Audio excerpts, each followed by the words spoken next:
Bismillahirrahmanirrahim. Majelis Hakim Mahkamah Konstitusi yang saya muliakan, Bapak dan Ibu yang berbahagia.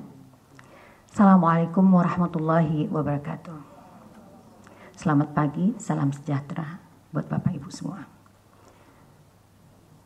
Majelis Hakim yang mulia, izinkanlah saya pada pagi hari ini menyampaikan kesaksian saya sebagai psikolog dengan sedikit ilmu yang diberikan Allah kepada saya, dengan pengalaman praktek dalam dan luar negeri selama 40 tahun, penggiat parenting selama 30 tahun, dan penggiat perlindungan anak dari kerusakan otak karena pornografi selama 15 tahun. Izinkan saya juga, Hakim yang mulia, untuk menggunakan slide. Dan topik yang ingin saya sajikan pada pagi hari ini adalah pandemi zina, yang merupakan seperti old wine in the new bottle, yaitu bergerak dari gendak ke lifestyle.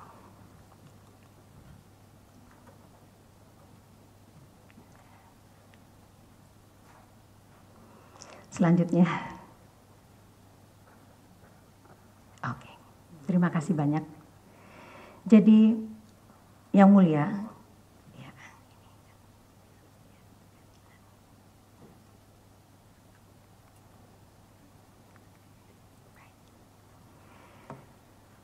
setelah mempelajari dengan keterbatasan ilmu yang kami miliki, ketiga pasal dalam persidangan ini membahas satu topik saja, zina, yang melanggar batasan agama dan hukum yang berlaku.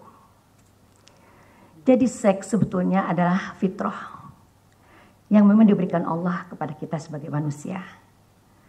Tapi kan seks ini punya batasan perilaku yang diatur oleh agama dan oleh hukum. Dalam agama, terutama yang saya yakini, yang mulia, seks itu adalah dengan pasangan yang sah, dengan lawan jenis, dan menjauhi zina. Sedangkan aturan hukumnya, inilah yang teman-teman saya pemohon mengajukan kepada yang mulia untuk melakukan judicial review terhadap 3 pasal ini. Jadi yang mulia, rupanya undang-undang ini setelah saya pelajari, itu dibuat tahun 1918 ketika nenek kita semua masih pergi ke hutan mengambil kayu, membelahnya menjadi kayu bakar, kemudian bergerak ke arah orang menggunakan kompor sumbu 10, sumbu 18, lalu menggunakan kompor gas, terus sekarang orang udah pakai microwave. Saya ingin melihat perjalanan zina ini yang merupakan an old wine in the new bottle. Seperti apa sekarang terjadinya. Jadi apa yang terjadi seperti kita udah jalani bersama peralihan era dari agriculture ke industri, kemudian ke teknologi. Lalu mulailah orang tua penuh diserap dunia kerja. Apa yang terjadi? Kita menjadi subkontraktor, mensubkontrakkan anak kita ke dalam pengasuhan orang lain. Jadi banyak sekali lah terjadi kesalahan pengasuhan dan tiba-tiba kita punya handphone, kita punya internet, kita berada di era digital. Apa kabar itu semua terhadap diri kita dan terhadap keluarga kita. Ingin disingkatkan saja yang mulia, Bapak Ibu yang berbahagia, penyebab utama gendak menjadi lifestyle adalah saya fokuskan saja 2 aspek utama, yaitu kesalahan pengasuhan dan pornografi yang berakibat dari dampak utama dari era digital. Dari kajian kami bertahun-tahun yang mulia, kami menemukan bahwa mudahnya semua ini terjadi adalah kalau kurang kokohnya 7 pilar pengasuhan. Pertama adalah kurang siapnya orang tua menjadi orang tua. Kita menyiapkan anak kita untuk menjadi scientist, entrepreneur, ya, sarjana, tapi kita coba deh lihat apakah kita menyiapkan mereka untuk menjadi suami istri, menjadi ayah dan ibu. Jadi mereka nggak siap mengasuh anak-anak mereka. Dari mana ilmunya? Yang kedua adalah nggak jual parenting. Kita terjebak di zaman agriculture bahwa ayah pergi mencari rezeki, ibu mengasuh anak. Kan ayah ibu sekarang diserap oleh dunia kerja. Siapa? Dan terutama ayah, mohon maaf dari riset kami jarang terlibat dalam pengasuhan. Yang ketiga adalah pasangan muda dari kajian kami di tahun 2014 itu menunjukkan tidak merumuskan tujuan pengasuhan. Akhirnya nggak ada yang disepakati antara suami dan istri kemana arahnya. pengasuhan ini. Main sepak bola saja ada goalnya. Masa mengasuh anak manusia nggak punya tujuan? Yang terakhir adalah komunikasi kita yang sangat buruk. Penelitian saya 20 tahun tentang bagaimana cara kita ngomong sama anak kita ini. Saya nanti akan fokus di sini saja, Yang Mulia izinkan saya fokus dalam komunikasi saja, yang banyak riset menunjukkan kaitannya dengan sexual addiction. Lalu yang berikutnya adalah karena kita terlalu tergesa-gesa, terlalu sibuk, kita tidak menyiapkan anak kita atau mengajarkan anak kita agama sendiri. Ada SDIT, ada Al-Al buat orang yang Muslim, ada sekolah Katolik. Kita ekspor tanggung jawab pendidikan agama anak kita ke sekolah. Lalu banyak sekali lah yang alpa. Satu yang paling alpa menghadapi era digital ini adalah ketika rumah wifi, TV berbayar, handphone di tangan, games tersedia, kita lupa bilang sama anak kita buat yang Muslim, nak tolong tahan ya nak pandanganmu, tolong jaga kemaluanmu. Kita lupa. Maka anak kita berselancar di dunia maya tiada bertepi, 24 jam sehari, Rp1.000 dengan AM3 atau simpati. Lalu kita juga tidak mempersiapkan anak kita menjadi balik. Yang kita kejar adalah sekolah mana, les mana, PR les. Anak kita tiba-tiba tumbuh besar, tangannya menjadi panjang-panjang, badannya besar. Testosteron bergerak 20 kali lebih cepat daripada biasa. Anak kita sexually aktif. Kita lupa mempersiapkan dia menghadapi baliknya. Yang terakhir, kapan kita menyiapkan anak kita untuk bijak berteknologi, sementara perkembangan teknologi menjadi luar biasa.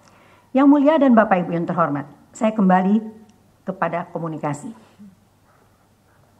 Komunikasi kita dari riset kami selama belasan tahun itu terjadi selalu tergesa-gesa. Pagi tergesa-gesa, sepanjang hari tidak ketemu anak, sore tergesa-gesa juga, malam apalagi. Jadi yang Mulia, kita nggak kenal diri kita siapa. Kalau kita nggak kenal diri kita siapa, bagaimana mungkin kita kenal anak kita satu-satu? Iya kalau 2, 8. Jadi kita nggak pernah menyapa keunikan anak kita. Dan kita nggak jelas mana yang kita penuhi kebutuhannya kah atau kemauannya. Lalu nggak sempat kita membaca bahasa tubuhnya. Konon memahami perasaan. Punya waktu mendengar aktif. Kalau kita bicara, kita menggunakan 12 gaya populer. Memerintah, menyalahkan, meremehkan, membanding-bandingkan, mencap, menasihati.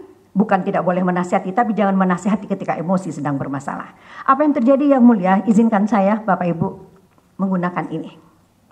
Inilah kalau seumpama kantung jiwa kita. Kalau zaman dulu orang di zaman 1918 ketika KUHP ini dibuat, orang menyimpan uangnya berupa kepeng di bawah bantal. Ini adalah kata-kata yang masuk ke dalam jiwa kita. Seandainya lah kata-kata ini disampaikan oleh orang tua, guru, kakek, nenek, dan orang di sekitarnya dengan penuh kasih sayang, penghargaan, cinta, maka beginilah jadinya kantong jiwa kita dan kantong jiwa anak kita. Tapi apa boleh buat kita bicara tergesa-gesa, tidak peduli perasaan anak dan sebagainya, menggunakan 12 gaya populer yang tadi saya sebutkan itu, sama saja Yang Mulia. Bapak Ibu yang terhormat, ini kantong jiwa ini dikeluarkan karena merentah melulu, gak habis-habis, membanding-bandingkan, menyalahkan, meremehkan, mencap, bandel, nakal, segala macam, dan lain-lainnya untuk tidak memperpanjang. Jadi apa kabar konsep diri ini?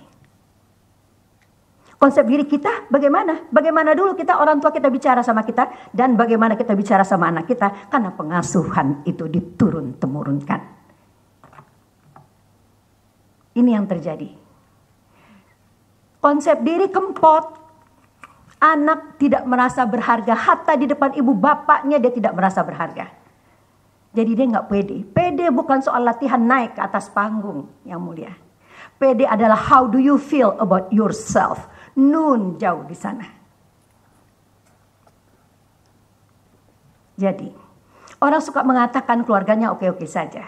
Kalau anak kita konsep dirinya seperti ini, kempot, saya jelek, saya tidak berharga, ini konsep diri yang bagus apa tidak? Kalau konsep dirinya seperti ini, apakah hangat hubungan dia dengan orang tuanya?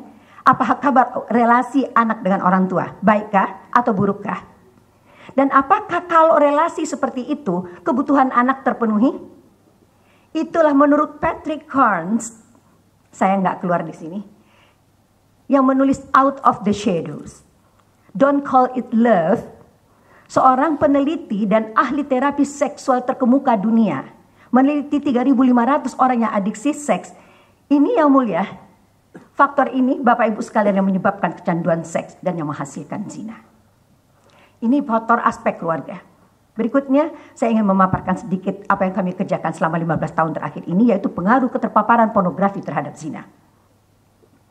Siapa kita dan keluarga kita, anak kita, kemenakan kita yang bermata tapi nggak punya HP, dan yang HP nggak bermata, pastilah dia terpapar pada pornografi. Tahun 2002 yang mulia, kami telah menemukan 2 km dari gedung Mahkamah Konstitusi yang mulia ini ke arah timur. 6 anak di Johar Baru menonton pornografi, lalu mereka masturbasi dan berlomba jauh pancaran maninya. Data yang saya kumpulkan sekarang ini saya sajikannya tahun 2008. Maaf, pada saat 2002 itu, apakah anak SD saja melihat pornografi? Bukan ada anak SMP juga? Bukan ada anak SMA juga? Bukankah ada mahasiswa juga? Usia berapa mereka sekarang? Itu 15 tahun yang lalu. Berarti mereka sekarang pasangan muda. Ya. Coba kita lihat perbandingan sebentar dari data 2008 keterpaparan anak pada pornografi dan 2016.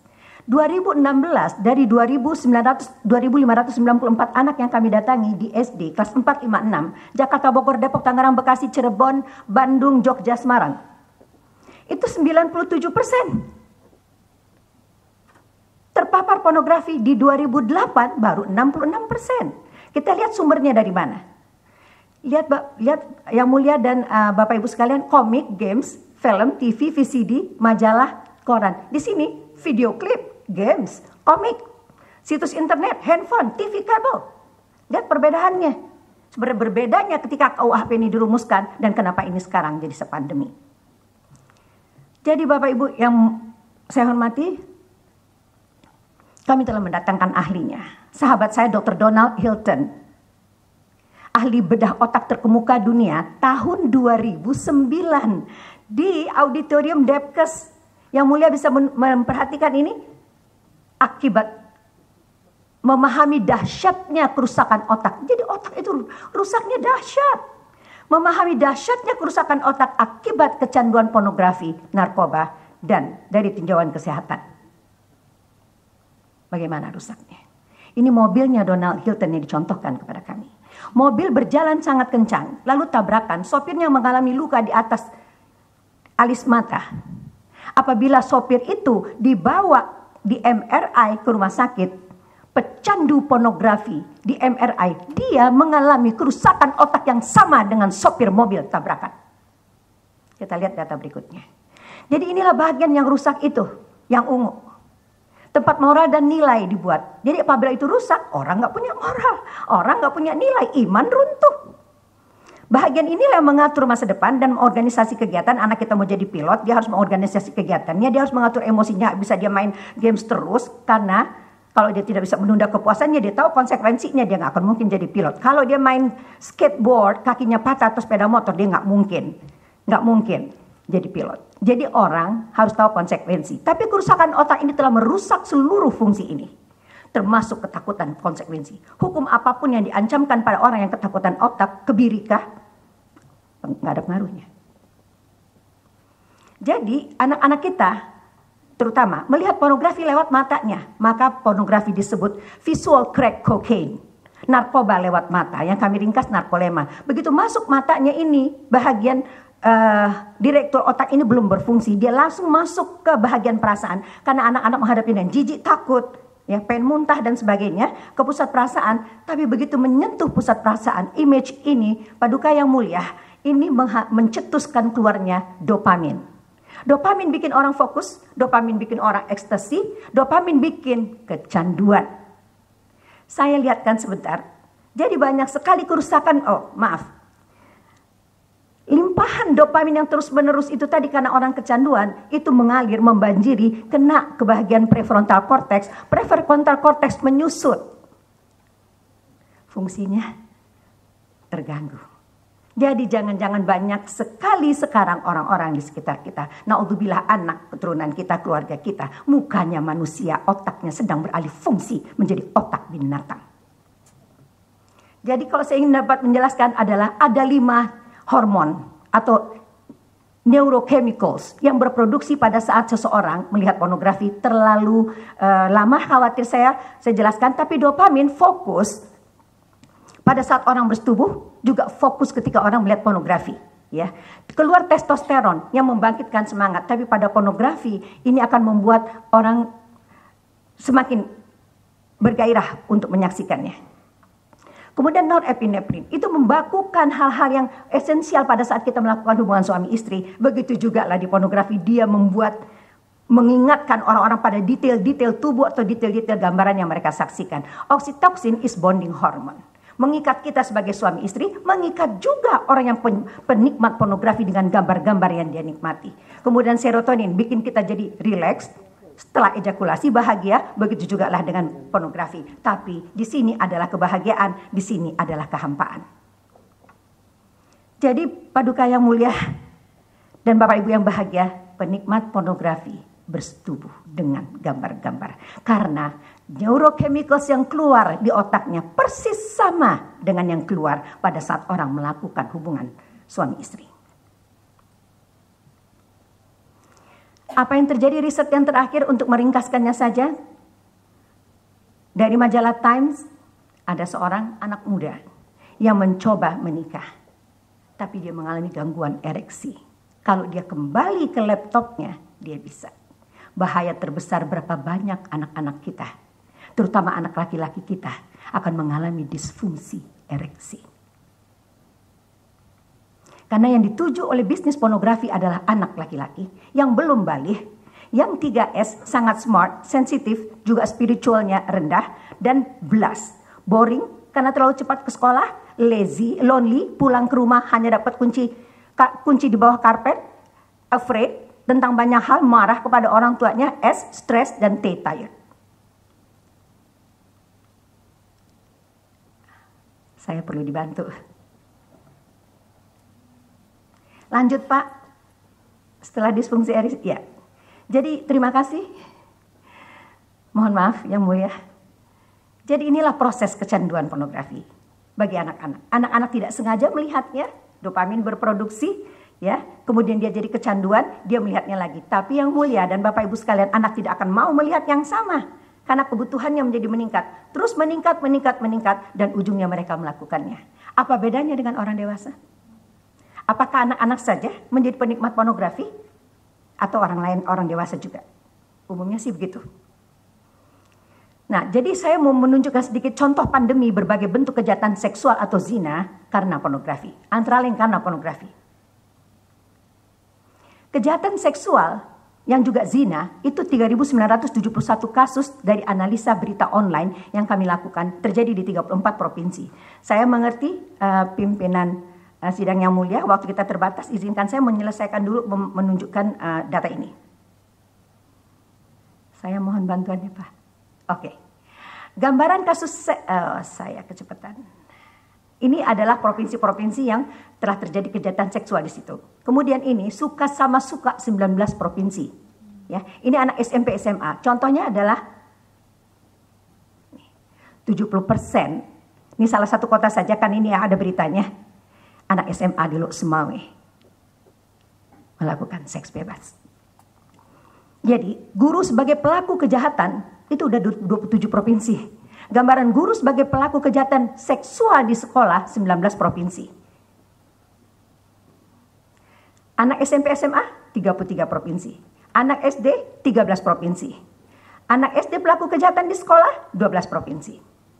Jadi yang mulia, kalau hanya Eli Risman yang mengatakan, siapalah yang mendengar ya, nenek-nenek tua. Tapi ini ada hasil riset PBB yang dipublish 1 Desember 2014 bahwa penggunaan gadget di tangan anak kita, di mana guru mengirimkan pesan, dia juga berkomunikasi dengan teman-temannya, terus kemudian dia bikin PR di situ, kirim di situ, semua di situ, itu akan meningkatkan kemampuan mereka untuk nge-seks secara bebas yang orang tuanya mungkin tidak tahu. Bahkan orang tuanya mungkin tidak tahu dia ada kecanduan pada pornografi. Yang mulia, anak-anak akan rentan sekali menderita HIV/AIDS dengan segitiga api. Bangkok, Jakarta, menurut kantor cabang PBB di Bangkok. Tapi dari data yang tadi, bukankah kejahatan seksual dan seks suka sama suka sudah merupakan pandemi hampir di seluruh provinsi? Itu anak siapa? Saudara siapa? Lepas daripada suku bangsa, lepas daripada agama, mereka adalah kita, Indonesia.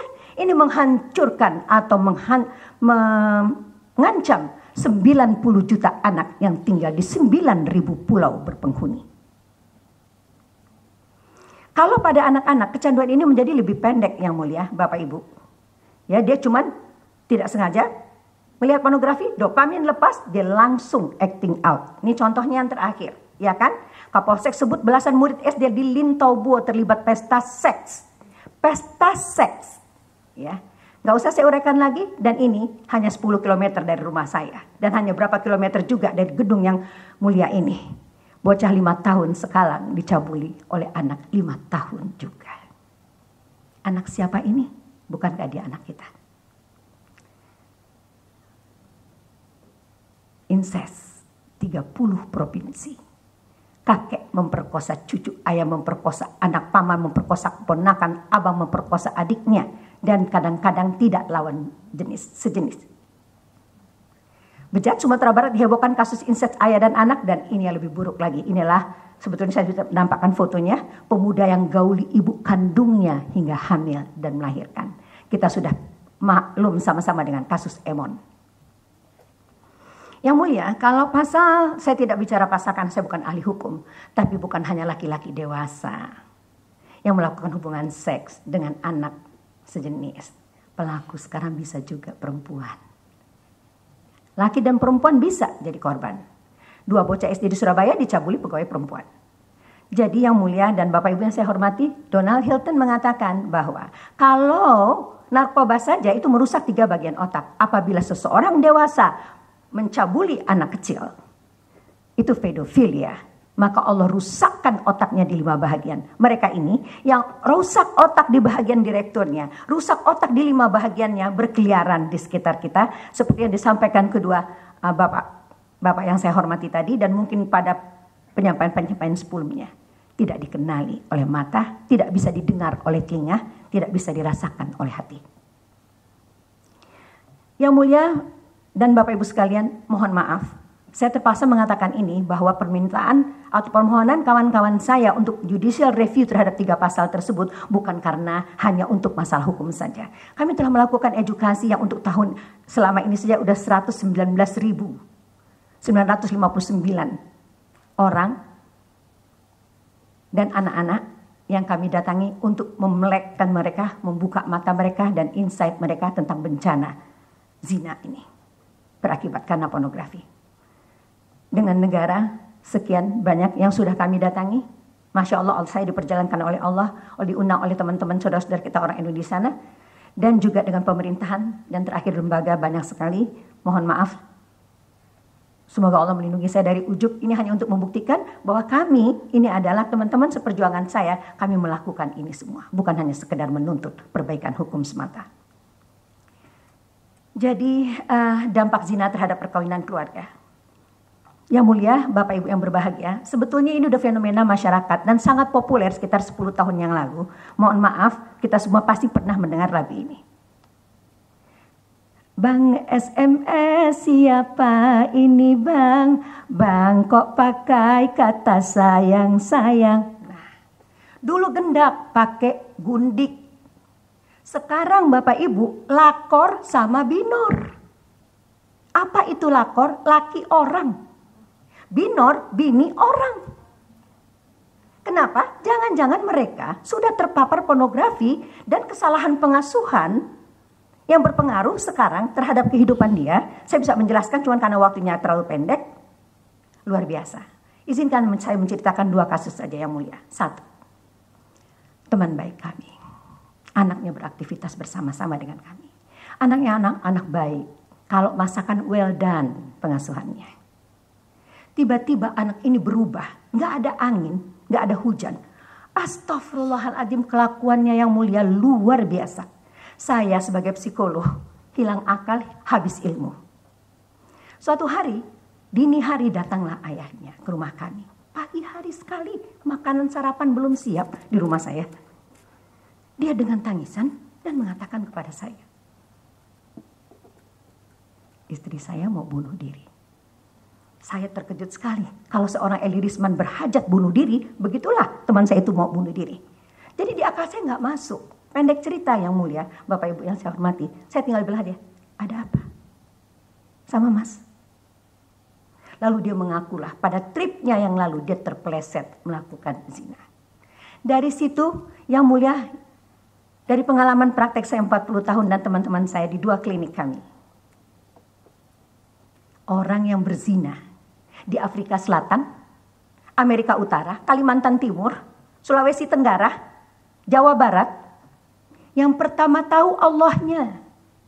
Yang kedua tahu anaknya, istrinya bisa dia tahu setelah suaminya meninggal. Satu kasus lagi.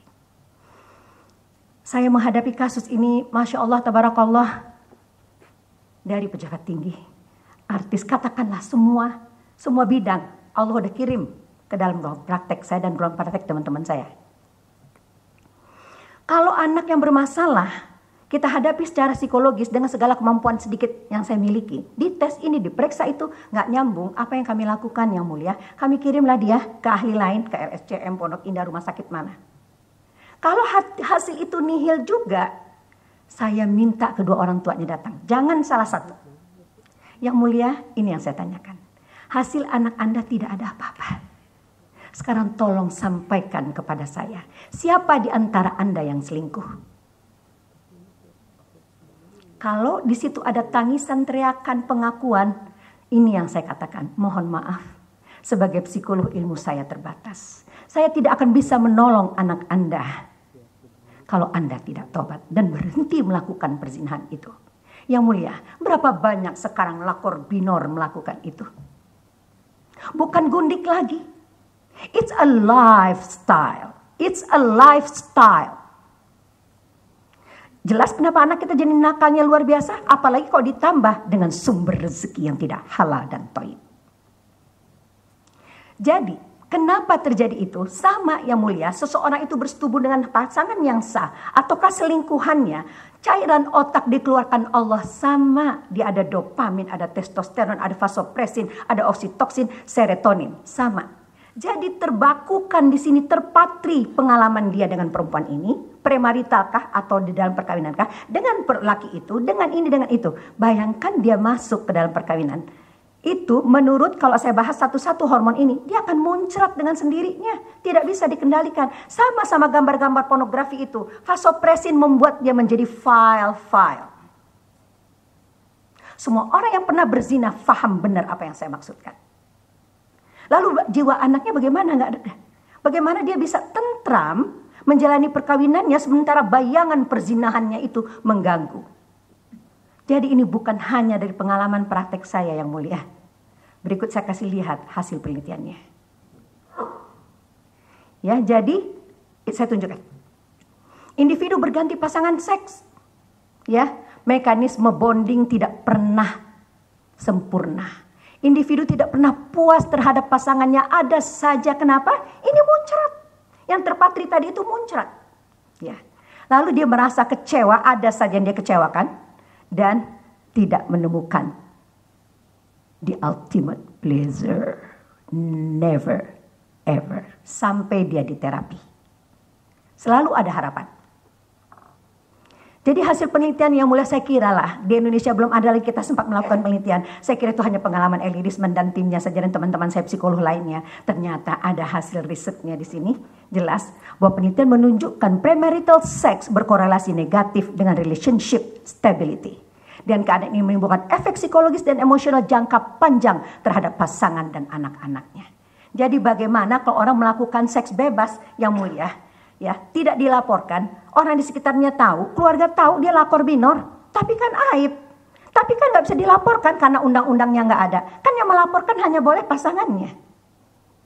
Apa kabar dengan masyarakat kita? Kan saya bukan bicara hanya kalangan Islam yang berjilbab. Ini kan Indonesia yang saya laporkan. Lepas daripada suku, lepas daripada agama kita dalam bencana. Seandainya saja BNPB Bukan hanya masalah fisik yang ditanggungkan, bukankah ini juga bencana? Kita selalu mengabaikan bencana jiwa dibandingkan dengan bencana fisik. Sekarang bagian akhir saya. Zina ingin saya sampaikan, zina dalam perkawinan adalah pandemi. Teman-teman saya menjadi konsultan saya di luar negeri ketika saya ceritakan ini, mereka bilang, no Ellie, it's not epidemic anymore, it's a pandemic. Ya pandemi lah. Sudah 34 provinsi, menunggu berapa? Sekarang saya akan menyinggung sedikit yang mulia, cabul sesama jenis. Jadi, data kami menunjukkan, temuan lapangan kami menunjukkan, cabul sesama jenis bukan hanya orang dewasa dengan anak-anak. Remaja sama remaja. Dewasa ke dewasa, dewasa ke remaja, dewasa ke anak. Remaja dengan anak, kadang-kadang sejenis, dan anak dengan anak. Sayang waktu saya sempit, kok nggak saya tunjukkan film-filmnya. Berita-beritanya. Kan sudah lama yang mulia, sudah dibuatkan sinetronnya. Kan sudah lama dibuatkan film layar lebarnya. Ya kan? Dan websitenya. Mau lesbi kek, mau semua homo kek ada. Dan ini merangsang anak-anak. Bukan sendiri. Seperti halnya tadi pornografi dibilang ranah individu. Maksudnya pornografi telah mencetuskan, saya sampai di sini dulu sebentar yang mulia, saya lupa tadi. Pornografi telah mencetuskan seks bebas. Seks bebas itu telah menimbulkan kejahatan. Contohnya yang mulia, saya dan Dr. Inong, sahabat saya, kami sempat dipertemukan kepada 7 orang pembunuh Yuyun. Allahu Akbar, rekamannya masih disimpan oleh Inong. Yang mulia, ke-7 anak itu Bapak Ibu yang saya hormati, punya dendam pada siapa? Ibu kandungnya. Gara-gara apa? Komunikasi. Nih, komunikasi di rumah itu telah menjadikan kantong jiwa. Ini tadi, yang Patrick Carnes bilang mencetuskan adiksi sosial. Bukankah itu juga salah satu bukti saja bahwa pornografi, dia ke atas puncak gunung itu untuk dapat sinyal. Dan ada yang melakukannya 2 kali. Umur mereka belum lagi dewasa. Jadi kembali kemari, ini juga bukan hanya antara orang dewasa dan anak-anak. Ya, ini sangat jelas, kayak Waze. Ya, apps-nya kayak Waze, kita bisa tahu dalam 1 jarak kilometer ada berapa. Lalu kemudian say hi, share your photo, ya, and meet up. Udah juga lama, false, ya. Ada TV berbayar di rumah, handphone di tangan, games tersedia, anak kita punya akses luar biasa untuk seks sejenis. Contohnya, ya. Kemudian ini kan kalau anak kita pesta, remaja kita. Lalu ini dari kecil udah terbiasa SpongeBob SquarePants. Dan ini gamesnya, kenapa anak kita sekarang melakukan main odom-odoman di usia 5 tahun. Dan ini kan sampai anak kita mengakui 3030 baru kita geger kan ketika mereka telah mengakui bahwa mereka gay kids. Di US saja sekarang 13 sampai 24 usia anak itu udah mulai terinfeksi, udah HIV. Dari usia berapa? Kira-kira berapa banyak ya Indonesia nanti akan mempunyai kasus HIV yang dulu Dr. Inong pernah menyatakan di sini bahwa 1 bulan 1 juta 1 orang. Nah, sedikit lagi yang mulia, faktor lain penyebab cabul sesama jenis. Selain dari pengasuhan dan pornografi, saya ingin mengemukakan satu hal lagi yang juga belum banyak diketahui orang, adalah krisis usia, separuh baya. Begini yang mulia, satu kasus lagi izinkan saya. Banyak sekali kasus sekarang kami hadapi. Ibu-ibu datang dan minta pertolongan. Karena dia, salah satu kasus ini menggugat cerai suaminya. Anaknya marah semua. Karena dia adalah ayah yang baik, ayah yang taat, ayah yang hangat. Tetapi seseorang datang ke ibu ini dan mengatakan, ibu, suami ibu punya istri lain. Ya, istri itu adalah saya. Ini fotonya. Dia tunjukin semua fotonya. Tapi sekarang bu, dia punya yang lain. Makanya saya datang ke ibu. Yang mulia, yang datang itu laki-laki. Jadi lakor, kelakor.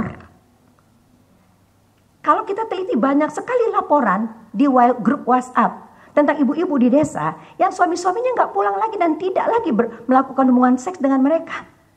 Jadi bukan hanya laki-laki dewasa dengan anak-anak. remaja dengan remaja, pemuda dengan pemuda, bapak-bapak dengan bapak-bapak. Udah kayak air mandi, it's a pandemic. Jadi yang mulia, saya menguraikan sedikit. Inilah yang disebut midlife crisis. Ya, ketika ada perubahan fisik, diikuti dengan perubahan hormonal. Perubahan hormonal membuat emosi menjadi kacau. Kesenggol sedikit marahnya gede, kesenggol sedikit marahnya gede, kesinggung sedikit sedihnya lama. Ya, kalau itu mulai kita rasakan berarti kita udah masuk usia separuh baya. Lalu terjadilah perubahan persepsi tentang kehidupan. Macam-macam tergantung bagaimana orang itu menjalani masa mudanya. Kalau masa mudanya banyak sekali masalah dalam perkawinannya dan kejenuhan yang luar biasa dengan pasangannya, ada himbauan yang lain tadi dari website, dari sinetron, dari stand up comedy, dari segala macam yang mencoba mengajak untuk melakukan hubungan sejenis. Apa yang terjadi? Penyusutan testosteron pada bapak-bapak menyebabkan menopause. Pada kami, menopause. Kekacauan emosi ini, perubahan persepsi tentang kehidupan dihadapkan kepada himbauan itu. Lo nggak berani, belum coba aja. Dr. Ino mungkin telah mengemukakan dulu kenapa laki-laki suka berhubungan dengan laki-laki. Di mana enaknya? Maaf yang mulia, kan yang kesenggol prostat. Dan prostat itulah yang menimbulkan kenikmatan. Dan itu pandemi. Cabul sesama jenis juga pandemi. Closing statement saya yang mulia. Jadi telah terjadi perubahan dari tahun 1918, gendak menjadi lifestyle. Bagaimana semua masalah ini bisa kita atasi menggunakan undang-undang yang lama. Ini kan kita bukan bicara sektoral, ini kita bicara kita sebagai bangsa. Sebagai bangsa, berbagai upaya yang kami ini seperti saya menyamakan diri saya cacing tanah yang mulia. Bagaimanalah cacing tanah mau menyuburkan tanah kalau nggak ada hujan? Hujan itu adalah peraturan, bukankah hukum? Bukan hanya untuk menghakimi, tapi juga untuk mencegah. Bagaimana kami mencegah kalau perangkatnya tidak ada? Lelah sekali yang mulia. Jadi cacing tanah lelah sekali. Semoga apa yang kami kerjakan diridhoi Allah. Tapi kalau yang mulia tidak bersedia menerima permohonan judicial review ini, kita hancur sudah 3 generasi kalkulasi kami.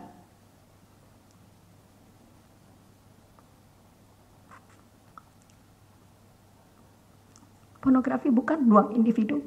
Zina telah jadi pandemi. Betul zina terjadi sejak dunia terkembang. But that's an old wine now in the very new bar. Terima kasih banyak yang mulia. Terima kasih Bapak Ibu. Assalamualaikum warahmatullahi wabarakatuh.